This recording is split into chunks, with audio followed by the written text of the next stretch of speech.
কতটা ভাসালে ভেসে যায় জলে, কতটা পোড়ালে পোড়ে আগুনে, কতটা গহীনে চাপা দিলে মিশে যায় মাটিতে, কতটা ঝাপটায় ডানা ভাঙে বাতাসে, কতটা হারিয়ে গেলে মিশে যায় শূন্যে। পঞ্চভূতের হিসাব আমার জন্য নয়, আমি চলি নিজস্ব ধারাপাতে। গোড়ায় গলদ বলে ভাগশেষ সবসময়ই বেশি, ভাগফল কম। হিসাব কষে জেনেছি, হিসাব করে মেলে না জীবনের হালখাতা। আর তাই আজ জল, অগ্নি, মাটি, বায়ু ও শূন্যের নিক্তিতে হিসাব হবে পাপ পুণ্যের। জলে ঠিক ততটাই ভাসব যতটা ভাসলে আমি আর ডুবব না। আগুনে ঠিক ততটাই পুড়ব যতটা পুড়লে আমি আর অঙ্গার হব না।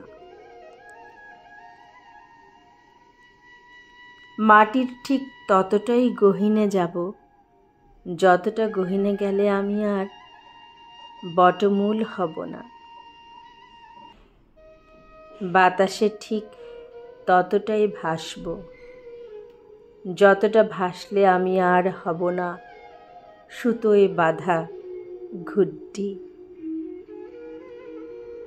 শূন্যে ঠিক ততটাই হারাবো যতটা হারালে তুমি খুঁজে পাবে না আমাকে।